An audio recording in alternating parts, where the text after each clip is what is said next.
All right, the recording has started, so thanks for joining me. We're going to go ahead and walk through the new ASP Scorecard process. There are a few things that have changed since we spoke last, but you're gonna really appreciate the ease of use and the simplicity of it. Not only that, the communication with the ASPs is going to be greatly improved. Okay. So basically what I'm going to show you to start with is where this happens, where your interaction is going to be. And then what's going to happen in the background, I'm just going to discuss it. I'm not going to show you all the bolts and whistles and whatever. But then I will show you the result, right? So I have an account here called TSS, Test ASP account. On the Test ASP account, you can see that pardon me. There are a couple of changes here. The ASP records have been, account records have been adjusted. They are now of a record type ASP so that we can display them differently. Previously, accounts were just accounts, and we could see everything for every account. Whether it was customer information or ASP information, there was no separation. Now there is. And what you can see here are different tabs. We have details, which is the details from the account record that are relative to ASP accounts. We have contacts, which are what you guys recognize as the headquarters contact, but they can also be a service manager or an owner of a company or whatever, right? There could be other contacts here. The one that we're really concerned with is the HQ record.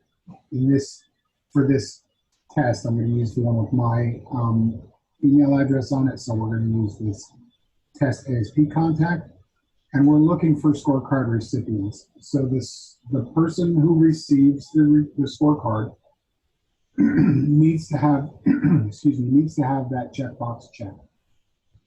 All ASP accounts right now, the HQ record is already checked as the scorecard recipient. If somebody calls you after starting to receive these emails and says, "Hey, can you copy Billy Bob?" Absolutely. Create a contact for Billy Bob with the correct email address and check that scorecard box, and they will get the message as well. Right. If you don't want it to go to the primary, then select the scorecard recipient that you do want it to go to and uncheck the scorecard recipient checkbox on the HQ record. It's just as easy as that.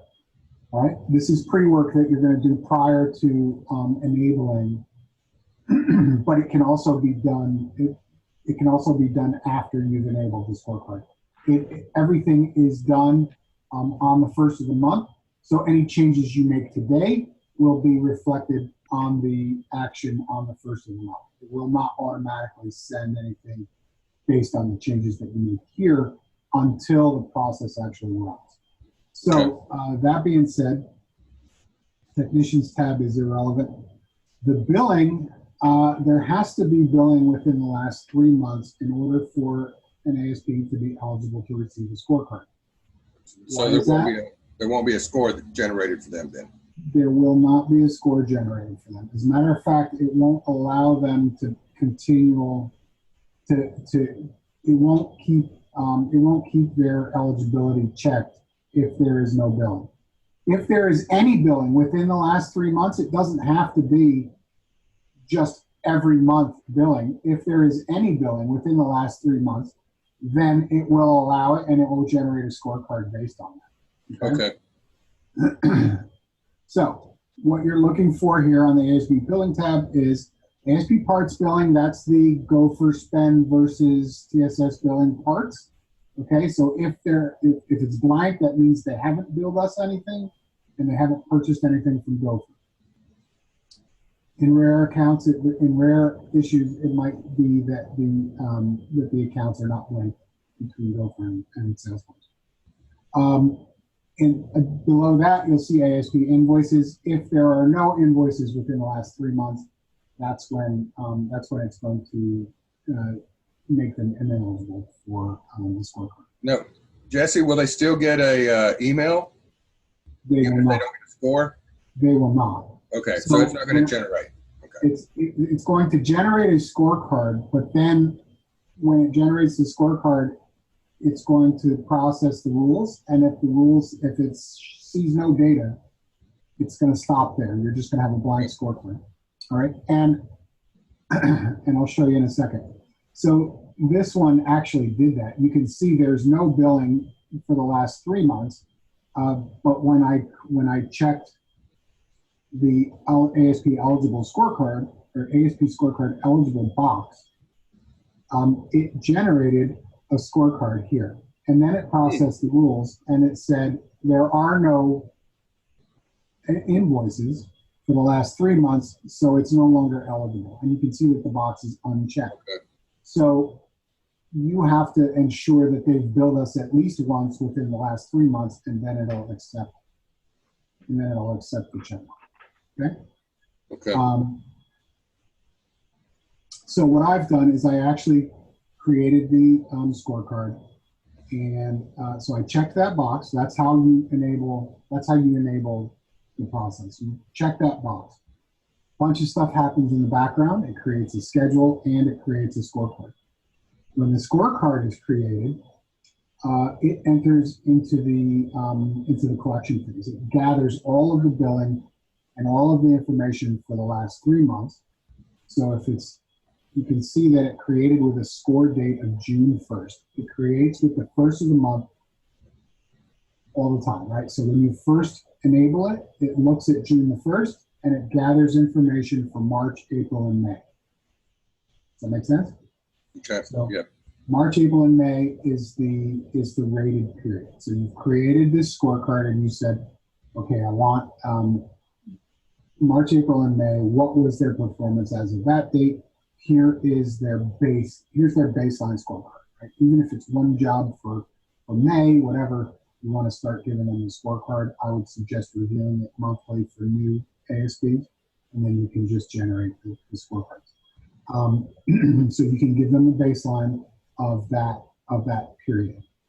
Their first actual scorecard will be the first of the month following that date. So this is June 1st because I created it today, right? Today's the 12th, but it's still generated as of the 1st. It gathered information for the 3 months. I manually updated the scorecard so that we can see some kind of numbers. And I'm going to click into the scorecard here in a second so you can see it. And then it gave us a score, okay?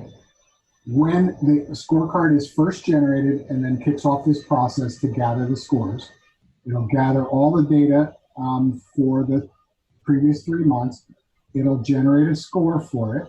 In order to do that, there has to be work orders, there has to be invoices, right? And there doesn't have to be any TSX or Gopher, but there will be parts, right, using whatever. There has to be some kind of data in there, and then it'll generate a score. As soon as it generates that score, it's going to send an email to whoever is on that, whoever is listed as the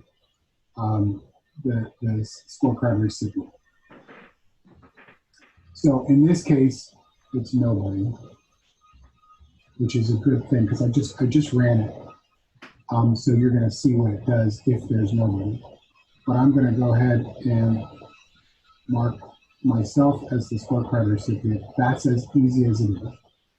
You can either click edit and update the scorecard recipient from there, or you can just click the pencil and check it from there and hit save. Either way, it works. We're going to go back to the ASP account. Okay. Okay. Over in Chatter, you're going to see on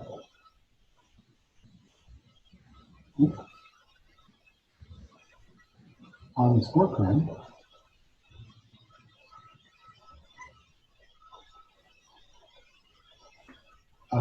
you're being tagged in a message to say that no eligible contacts were found for test ASP account, so I couldn't send their scorecard out. That's the message that you're going to get via chat. So if there's, and it should be extremely rare, right? I've already verified that everybody who's getting a scorecard now has at least one contact. But if anybody calls you and says, hey, don't send it to that guy anymore, and you uncheck it and leave it with no contact, then it's just going to let you know. This chatter message is just going to let you know that that nothing was sent. You generated it, but there was nothing sent. When you see that message, there should be a link to this scorecard, and then you can just click on it right there and see who it is and navigate to the account and whatever, right? Okay. I'm going to go ahead, since I've updated, I'm going to go ahead and run that again. And then what we should see is a monthly scorecard for test ASP account. And this is the email that they're going to see. All right, so they're going to see, hope everyone is well, staying safe. This is the content that you gave me. We can edit it at any time that you want. And I'm going to show you that too. But for right now, this is what it says. The current score, 82 out of 100. And then you can log into our parent partner community, and there's a link to do that right here. So when they click this link, it's not just going to the community, it's going directly to their dashboard, their partner scorecard dashboard. Exactly like we saw it on the demo that we did for the scorecard dashboard. Same thing that they're going to see when they click that login. It's coming from you. If they reply to this email, it's going back to you, right? Okay. It is not going to attach to the email that was sent and attached to the record, but you'll get it, okay? And it's got your contact information here, okay? All right. Back to the scorecard. You should see now that that the email was sent and attached to the scorecard, both as an email and as a task. So that task is already completed. It's a feature of the program that I used to send those emails out. Mm-hmm. But you don't really need it. It's just gonna be a completed task. This is the meat and potatoes. You can see if they open their scorecard or not. So if when this goes out and they click on it, right, to open it, it goes to last open minute. So that says that the email was sent and somebody looked at it. Nice, nice. Yep, absolutely. So it's essentially verifying someone opened it and looked at it. Exactly. Okay, good. 100%. So it's kind of like a email receipt. Yep. And if you ever need to review it or whatever, it is not going to a copy to you. It is attaching a copy to the record. I clicked the message subject, and I'm able to view the actual email that was sent to the ASP, right? You can see who it was sent to. If we send it to multiples, there will be multiple emails attached. It's not going to send it to Jesse and whomever and whomever and whomever. It's going to send an email to each. Okay, that's the way it works for right now. So you'll be able to see who it was sent to on multiple emails. Okay. Let's say we want to change this. We don't like this anymore. We want to change it. It's not enough information. It's too much information. Whatever. How do we deal with it? Well, Jeff, we've already talked about email templates. So what I'm going to do is I'm going to go ahead and click on the waffle up here, and I'm going to look at email templates. Okay, so right here, email templates, and we're gonna go to, if it's not already in your recent, then you can go to all email templates, and you can search for ASP monthly scorecard. That is the template. It's always going to be that name. Okay. Even if we decide I don't want to use this template anymore, I want to use a different template, We're still going to inactivate this one, and we're going to call a new one ASP monthly scorecard. Okay. Or anything like that. It's always going to be there. Okay? So the reason for that is because that's how I'm finding that template to put on the email. It's a lot easier to edit a template than it is to edit the actual rule that's sending it. Okay. So Right. within this template, we can see that there are pencils, right? And anytime there's a pencil, that means edit. Okay. We can either edit it here or we can edit it inline, right? And it's an HTML. It's a point and click text editor.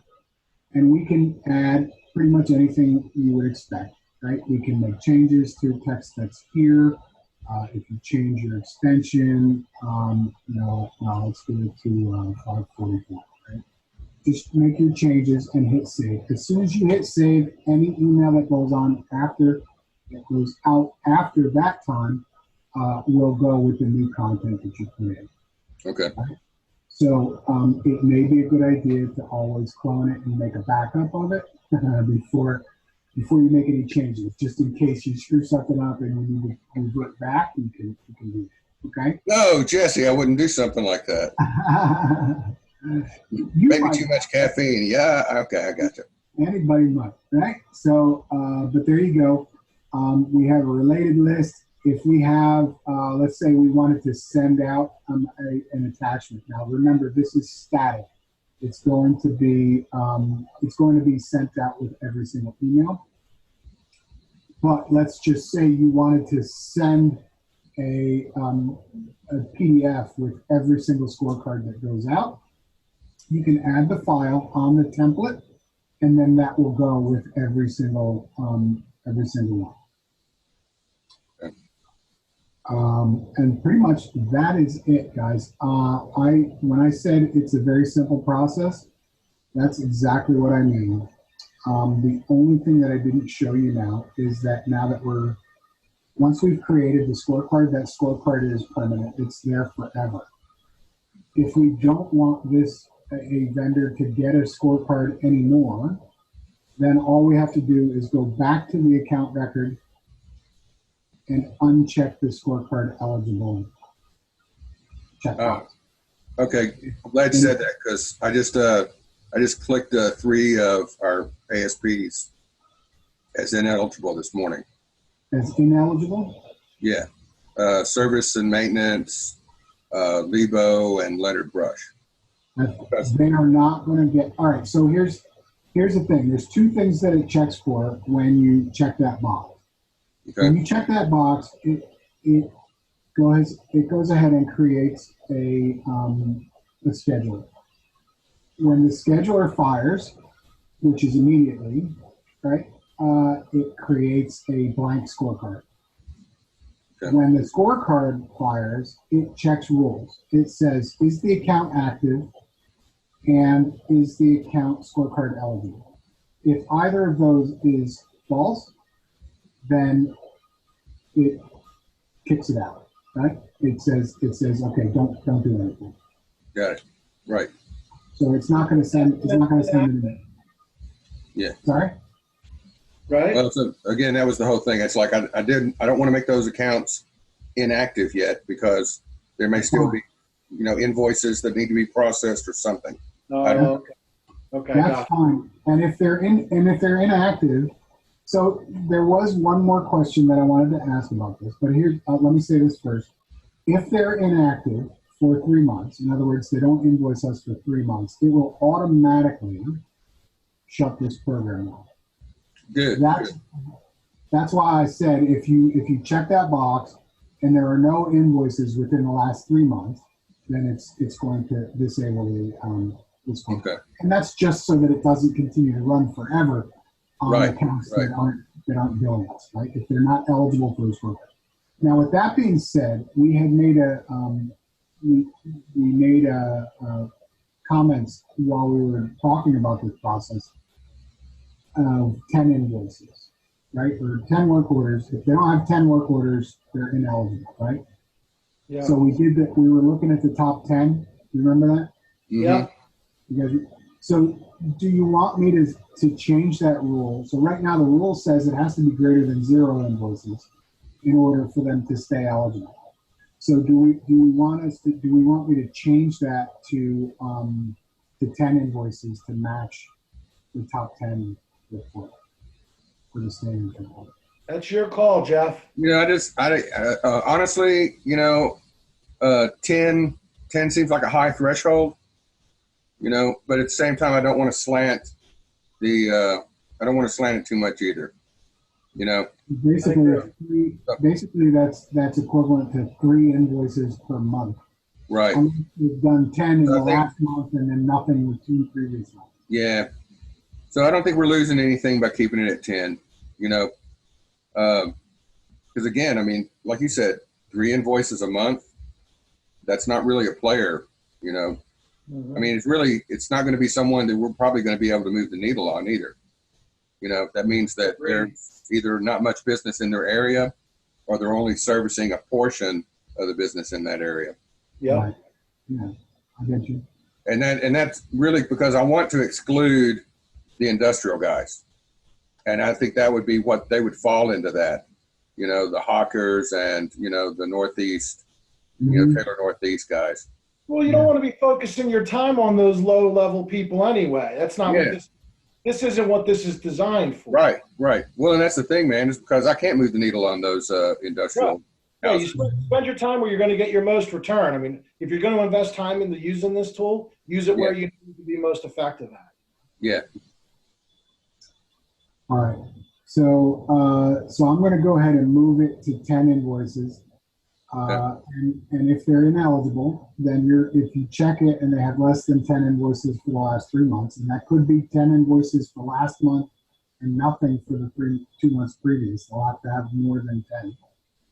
Then they won't be eligible and we'll create a score. Okay. Good. Yeah. All right.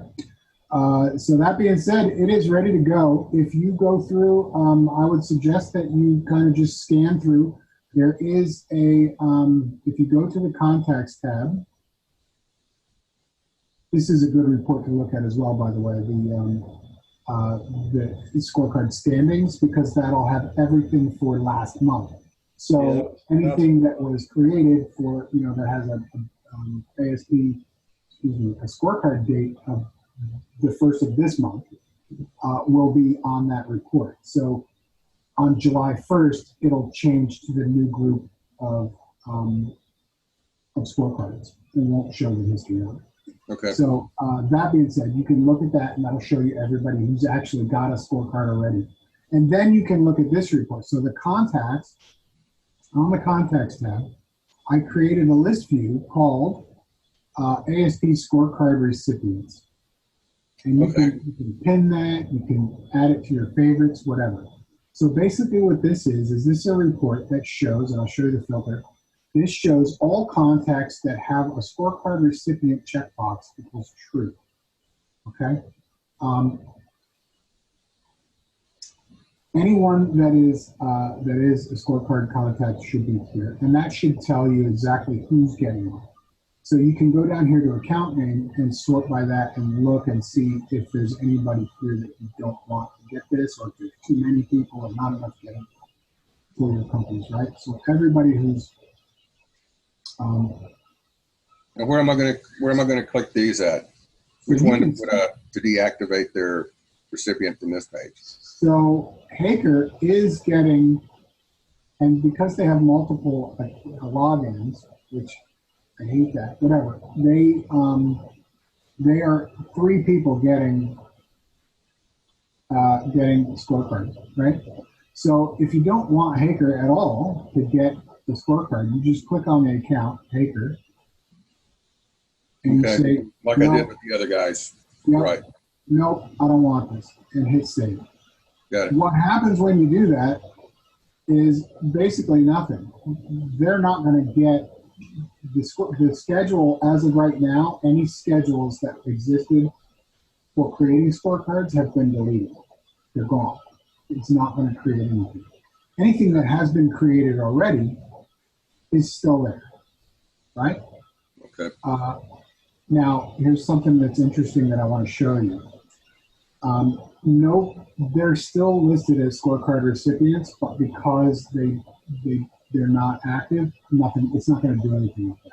They're just Okay. still listed as that. If you wanted to, you could inactivate those. Just same way. Click on edit from the contact, and then uncheck the box. It's not necessary. You don't have to do that. All you have to do to stop it from going out is to uncheck that box. If you recheck the box, it's going to generate another scorecard. So be careful. Okay. If it's already got a scorecard for this month and you uncheck it even by accident, it's going to generate a new scorecard if you recheck that box. When it generates that new scorecard, it's going to go through the whole process all over again, and it's going to send an email back to whoever you're rechecking. Okay? That's like a nightmare. It's not, but it's going to be duplication. I missed that last part. So if you accidentally reactivate or make them scorecard eligible, what will happen? It will duplicate the scorecard for this month.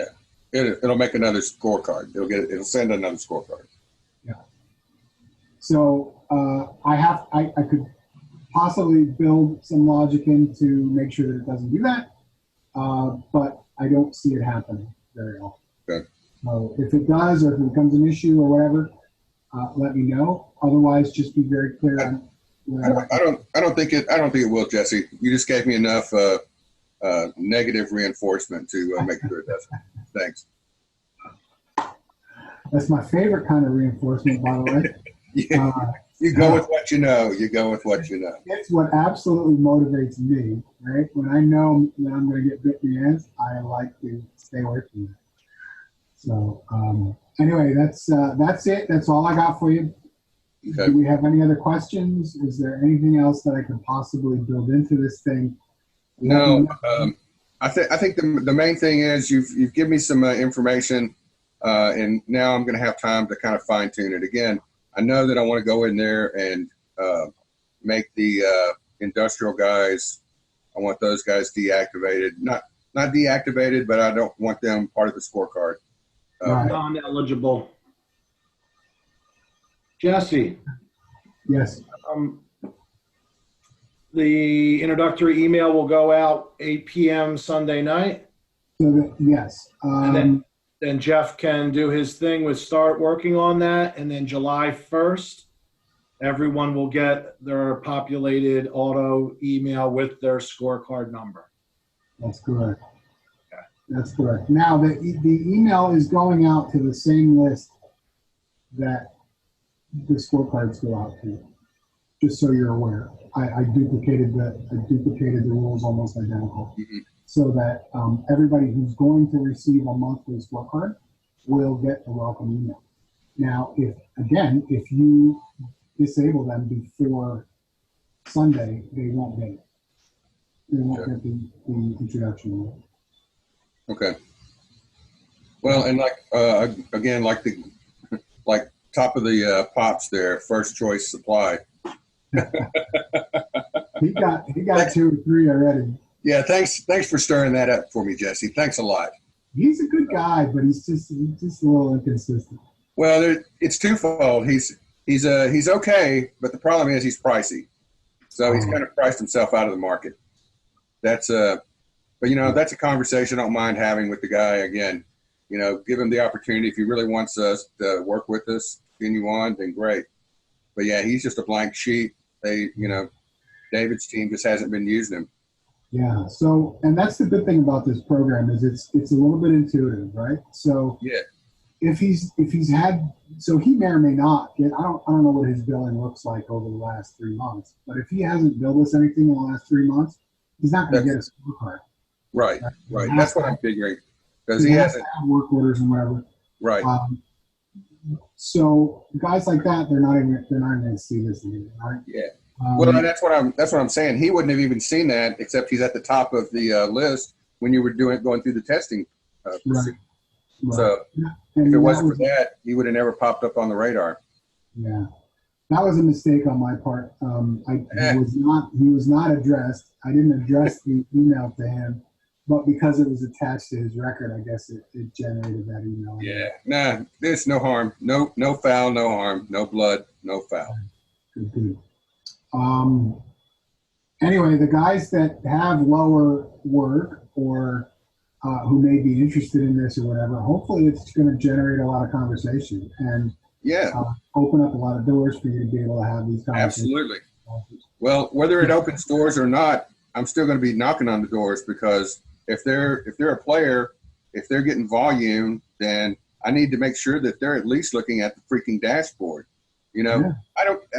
At the end of the day, I don't care if they're going to respond to this or not, if this is, going to needle them, but I want them to at least acknowledge that they're looking at their metrics. Back to negative reinforcement. You look at the metrics and you see you're fucking up, then I'm looking at your metrics too. So now there's two people that know you're fucking up. And I'm the guy that's going to decide whether or not you get any more business. So here we are. Back in the jungle. Let's get it done. Can I ask you something else off this topic, Jesse? If we're done with this, let me go ahead and pause the recording. Okay. And we're good. Thanks, Jesse. All right, very good. I'm going to go ahead and stop the recording right now.